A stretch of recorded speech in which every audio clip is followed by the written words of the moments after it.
మాజీ మంత్రులు జగన్మోహన్ రెడ్డి గారు చాలామంది నాయకులకి బ్రహ్మాండమైన అవకాశం ఇచ్చారు గత ప్రభుత్వ హయాంలో. ఆ! ఉదాహరణకి అనిల్ కుమార్ యాదవ్ లాంటి యువకుడికి అట్లా చాలామందికి మంత్రిగా క్యాబినెట్లో అవకాశం కల్పించారు. అయితే వారు ఆ! ఆయా శాఖలకి న్యాయం హ్మ్. చేయకపోగా వారి హ్మ్. వలన పార్టీకి ఏమైనా సరే డ్యామేజ్ చేసి జగన్మోహన్ రెడ్డి గారు పరువు తీశారా? హ్మ్. ఎందుకంటే అప్పుడు వాళ్ళు మాట్లాడిన విధానం కనుక మీరు పరిశీలిస్తే దానివల్ల పార్టీ ఎంతో కొంత డ్యామేజ్ అయిందని చెప్పేసి చాలామంది రాజకీయ విశ్లేషకుల అభిప్రాయం. దాంతోపాటుగా హ్మ్. ఇప్పుడు ఎవరికాళ్ళు సైలెంట్ అయిపోయారు. పార్టీ కష్టాల్లో ఉన్నప్పుడే కదా వాళ్ళ వాయిస్ వినిపించవలసింది. హ్మ్. అధికారంలో ఉన్నప్పుడు కాదు కదా ఎవరైనా మాట్లాడేది. పార్టీ హ్మ్. కష్టాల్లో ఉన్నప్పుడు పార్టీకి మేము అండగా ఉంటామని చెప్పేసి జగన్మోహన్ రెడ్డి గారికి ఒక రక్షణ కవచంలాగా ఉండవలసిన వీళ్ళు ఇప్పుడు సడన్గా హ్మ్. మొహం చాటేస్తే దీన్ని బట్టి ఏమని అర్థం చేసుకోవాలి? చెప్పండి సార్. మీరు చెప్పిన క్వెషన్స్‌లో ముఖ్యంగా ఈ కొంతమంది నాయకులు అతివాదుల వల్ల మా పార్టీకి, గత ప్రభుత్వానికి కొంత నష్టం జరిగిన మాట వాస్తవం. అది వ్యక్తిగతంగా నేను ఏకీభవిస్తున్నాను ఆ మాటకి. అతివాదుల వల్ల, ఓవర్ యాక్షన్ వల్ల కొంత నష్టం జరిగిన మాట వాస్తవం. ఒక వ్యక్తిగతంగా నేను దాన్ని ఏకీభవిస్తున్నాను. అయితే ఇక్కడ అందుబాటులో లేకపోవడం, రాకపోవడం, ఫర్దర్ వాళ్ళ రాజకీయం కొనసాగించకపోవటం వాళ్ళ వ్యక్తిగత విషయం. వాళ్ళు ఎవరో వస్తారని, వాళ్ళు ఆదుకోవాలని పార్టీ ఎప్పుడూ ఆశించదు. పార్టీ పార్టీ ఒక ట్రైన్ లాంటిది. వచ్చేవాళ్ళు వస్తుంటారు, ఎక్కేవాళ్ళు ఎక్కుతుంటారు, దిగేవాళ్ళు దిగుతుంటారు.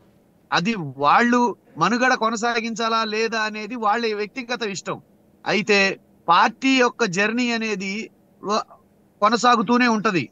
ఎవరో వచ్చారు, ఏదో మాట్లాడారు, మాట్లాడినంత మాత్రాన మాట్లాడితేనే పార్టీని ఆదుకున్నట్టు, మాట్లాడకపోతే పార్టీని ఆదుకున్నట్టు కాదు.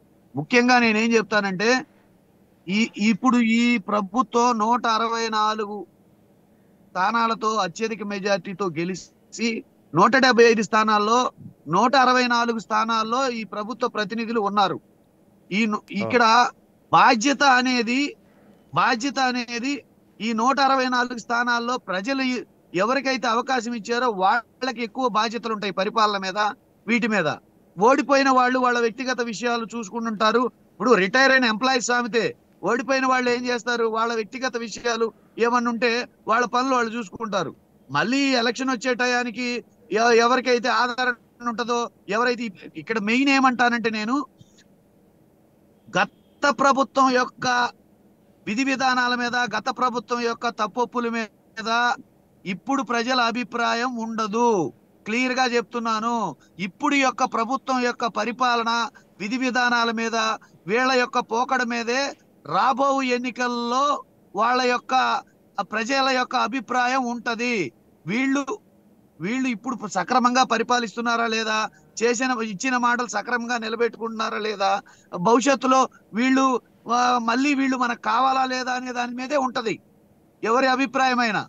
నేను క్లియర్ గా అవును. ఏం చెప్తున్నా అంటే వాళ్ళ వాళ్ళ బాధ్యతలు కాదు ఇవి. ఇప్పుడున్న బాధ్యతలు ఎవరికి ఉన్నాయి? బాధ్యతలు గాని, పరిపాలన చేయాల్సింది గాని ఇప్పుడున్న కూటమి ప్రభుత్వం వాళ్ళ మీద. ఇప్పుడు ఒకవేళ క్రిమినల్ కేసులు ఏవైనా చట్టపరంగా ఎవరెవరు గ్రౌండ్ చేసుకుని చర్యలు తీసుకుంటారు నేరస్తులు, ఏ పార్టీ వారైనా, అది మా పార్టీ వారా, ఇంకో పార్టీ వారా, 14 నుంచి 19 వరకు ఉన్న ప్రభుత్వంలో వారా, 19 నుంచి 24లో ఉన్న ప్రభుత్వం వారా, లేదా అంతకుముందు ప్రభుత్వం వారా, చట్ట ప్రకారం న్యాయబద్ధంగా ఎవరు నేరస్తులైతే వాళ్ళ మీద చర్యలు తీసుకోవడం అనేది సహజం, జరగాలి కూడా.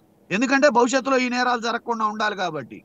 అయితే ప్రజలకి ఇప్పుడు ప్రజెంట్ అదొక్కటే టాపిక్ కాదు. ప్రజలు కోరుకునేది ఏంటంటే ఇప్పుడు మనం ఇప్పుడు మనల్ని ఎవరు పరిపాలిస్తున్నారు, మనం ఎవరికి ఓటేసాం, వాళ్ళు ఏం మాటలు ఇచ్చారు, వాళ్ళు ఏమి నెరవేరుస్తున్నారు, ఎంతవరకు నెరవేరుస్తున్నారు. ఇప్పుడు మీ ఇప్పటి వరకు మనం మాట్లాడిన టాపిక్ అంతా అది రాజకీయం. ఆయా పార్టీల యొక్క ఏ పార్టీ ఆ ఒక పార్టీ మీద ఒక పార్టీ చేసుకోవాల్సిన రాజకీయం అనగదొక్కాల్సిన విషయం. కానీ ప్రభుత్వం చూడాల్సింది పరిపాలన. పరిపాలన విధి విధానాలు, ప్రజలకి ఎంతవరకు మనం మేలు చేస్తున్నాము, మనం ఎంతవరకు మేలు చేస్తే ప్రజలు మనల్ని మళ్ళీ మనం తిరిగి పొందగలం. ప్రభుత్వ స్థానంలో ఉండి, ప్రభుత్వ బాధ్యతలో ఉండి ఈ విషయాలను చూడాలి. నేనేమంటానంటే ఎగ్జాంపుల్ గా చెప్తున్నాను. నిన్న ఒక అనాథ శరణాలయంలో విషపు ఆహారం తిని 4 మరణించారు. దాని మీద ఏం చర్యలు తీసుకున్నారు? ఇప్పుడు అట్లనే ఒక బాలికని రేప్ చేసి ముక్కలుగా నరికి శవం కూడా దొరకకుండా చేశారు. దాని మీద ఏం చర్యలు తీసుకున్నారు? ఒక 8 నెలల బాలికని అత్యాచారం చేశారు. దాని మీద ఏం చర్యలు తీసుకున్నారు? ఇప్పుడు ఎంప్లాయీస్ ని చిన్న స్థాయి ఎంప్లాయీస్ ని ఇది వీళ్ళు ఉన్నారు కదా, యానిమేటర్స్, ఫీల్డ్ అసిస్టెంట్లు, అంగన్వాడీ టీచర్స్, ఆశా వర్కర్లు, వీళ్ళు ఉన్నారు కదా, వీళ్ళని రాజకీయంగా ఎలా ఒత్తిడి చేసి వాళ్ళని తొలగించాలని చూస్తున్నారు. దాని మీద ప్రభుత్వం ఏమి నిర్ణయం తీసుకుంది? ఈ సచివాలయ ఉద్యోగుల మీద ప్రభుత్వం ఏమి నిర్ణయం తీసుకుంది? ప్రజలకు ఇచ్చిన పథకాల మీద ప్రభుత్వం ఏ నిర్ణయం తీసుకుంది? ప్రభుత్వం ఎంతవరకు పరిపాలిస్తుంది? వీటన్నిటిని ప్రజలు ఫోకస్ చేస్తారు. ప్రజలు వీటిని చూస్తారు. రాజకీయంగా ఆ పార్టీని ఈ పార్టీ కొట్టుకుందా, ఈ పార్టీ ఆ పార్టీని కొట్టుకుందా, ఎవడు కొట్టుకుంటే ఏముంది? ఎవరో రేపు పొద్దున మనకు మేలు చేసిన దానికి ఓటేద్దామనే ఆ ఉద్దేశంలో ప్రజలు ఉంటారు.